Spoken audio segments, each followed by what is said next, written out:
Il y a en ce moment un débat qui fait rage, je dirais, sur les réseaux sociaux à propos de l'artiste nigérian Two-Face qui demanderait le divorce à sa femme après 25 ans de vie commune.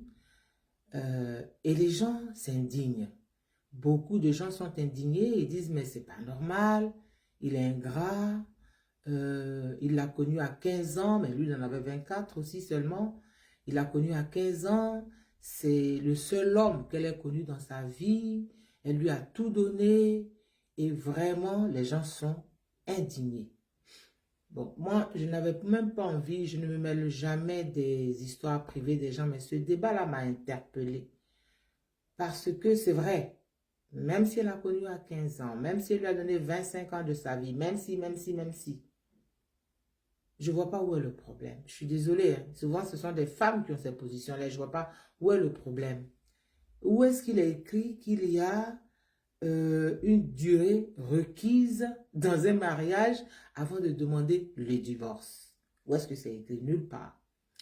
Le mariage, c'est entre deux personnes qui se choisissent, qui s'apportent ce qu'ils peuvent s'apporter et puis qui se coordonnent. Mais dès l'instant où ça ne va plus, si vous ne vous sentez plus bien dans ce mariage-là, est-ce que vous devez rester parce que ça fait 25 ans, 30 ans, 15 ans, 50 ans que vous êtes ensemble? Est-ce que vous devez rester même si l'autre ne vous apporte plus ce que vous attendiez? C'est la question que je me suis posée. Parce que le mariage, ce n'est pas une œuvre de charité. Ce n'est pas, on ne reste pas avec une personne par charité ou par reconnaissance.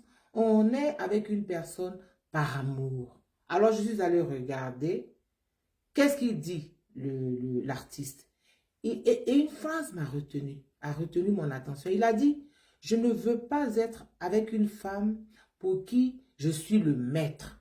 Ça a fait clic dans ma tête. Et c'est de ça que je veux parler. Souvent, nos traditions, nos coutumes, notre éducation euh, disent que la femme doit être soumise, elle doit tout accepter. Mais non, c'est une erreur. La Bible dit dans Éphésiens, femmes, soyez soumises à vos maris. La même Bible dit dans le même Éphésiens, maris, aimez vos femmes comme Christ a aimé l'Église. Ça veut tout dire. Ça veut dire que la soumission, on ne se soumet pas à un homme qui est un fornicateur. Cet artiste-là, on dit que dans le foyer, il a fait plusieurs enfants, 7 enfants ou plus dehors. Elle a toujours accepté. Elle le prend pour son maître. Mais un être humain ne peut pas être ton maître. Donc, elle a perdu l'estime d'elle-même. Perdre l'estime de soi, c'est grave. Et lui-même, il l'a vu comme quelqu'un qui n'a pas de personnalité, quelqu'un qui l'a méprisé. Il est tombé peut-être sur une femme qui a du répondant, qui résiste et qui lui apporte quelque chose qu'il n'avait plus dans son foyer. C'est ça le problème. Nous faisons souvent des erreurs. Beaucoup de femmes font l'erreur de croire qu'il faut tout accepter. Mais on ne se soumet pas à un ivrogne, on ne se soumet pas à un fornicateur, on ne se soumet pas à un drogué, on ne se soumet pas à un violent, on ne se soumet pas à un homme qui n'a pas de valeur. Tout est question de valeur et c'est comme ça. Donc moi je voulais attirer l'attention sur l'attention des femmes, de nous femmes. Malgré nos éducations, malgré notre société, malgré, il existe des hommes qui ne veulent pas qu'on soit leur esclave. Il existe des hommes qui veulent avoir avec eux des femmes qui ont de la personnalité, des femmes qui leur disent ça c'est bon, ça c'est pas bon, fais comme si pour qu'on avance bien.